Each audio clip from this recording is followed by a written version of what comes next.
নমস্কার বন্ধুরা, recruitment update YouTube চ্যানেলে সকলকে স্বাগত জানিয়ে আজকে 26/9/2024 পশ্চিমবঙ্গে যে এখন নিম্নচাপের বৃষ্টি চলছে সেই নিম্নচাপের বৃষ্টি সংক্রান্ত আপনাদের সাথে শেয়ার করব। আপনারা লাইভ আপডেট দেখতে পাচ্ছেন। এখন পশ্চিমবঙ্গ, উড়িষ্যা এই সমস্ত উপকূল অঞ্চল জুড়ে ব্যাপক সমুদ্র থেকে বাতাস, বঙ্গোপসাগর থেকে প্রচুর পরিমাণে জলীয়বাষ্পপূর্ণ বায়ু প্রবেশ করছে। আপনারা লাইভ আপডেট দেখতে পাচ্ছেন।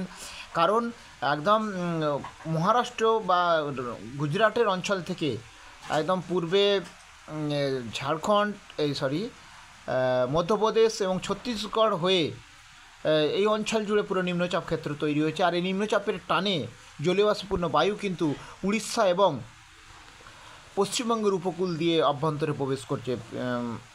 এমনকি আরব সাগর থেকেও জলীয়বাষ্পপূর্ণ বায়ু আসছে ওখানে শূন্যস্থান পূরণ করার জন্য। ফলে বিশাল অঞ্চল জুড়ে একটা নিম্নচাপ ক্ষেত্র তৈরি হয়েছে। তার টানে শুধু বঙ্গোপসাগর নয়, আরব সাগর থেকেও জলীয়বাষ্পপূর্ণ বায়ু আসছে। আর বঙ্গোপসাগর থেকে যে জলীয়বাষ্পপূর্ণ বায়ুটা আসছে সেটা আমাদের উড়িষ্যা এবং পশ্চিমবঙ্গের উপকূল বরাবর উপকূল দিয়ে প্রবেশ করছে, গিয়ে একদম বিহারের ওপর দিয়ে গিয়ে এই নিম্নচাপ ক্ষেত্রতে পৌঁছাচ্ছে। ফলে পশ্চিমবঙ্গের বিভিন্ন অঞ্চলে কিন্তু ব্যাপক বৃষ্টি হচ্ছে। গতকাল থেকে বৃষ্টি চলছে, আজকেও চলছে এবং আগামীকালও চলবে, এরকম প্রভাব রয়েছে। আমরা যদি ট্র্যাক করলে আপনারা দেখুন যে বায়ুপ্রবাহটা কিন্তু এখনও থাকছে, আজকে থাকবে, আগামীকালও এর প্রভাব থাকছে নিম্নচাপ ক্ষেত্রটা। ভালো করে দেখুন, আগামীকালও এর প্রভাব থাকছে নিম্নচাপ ক্ষেত্রটা।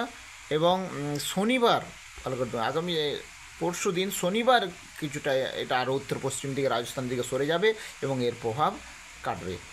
তো আপাতত এই নিম্নচাপ চলবে, আগামীকাল পর্যন্ত এর প্রভাব থাকবে। তো দেখা যাক।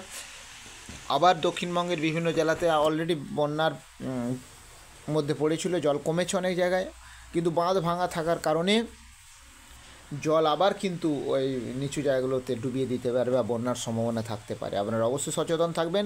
এ সংক্রান্ত আরও আপডেট পেলে অবশ্যই শেয়ার করবো। সঙ্গে থাকবেন এবং চ্যানেলটা সাবস্ক্রাইব করে নেবেন। ধন্যবাদ।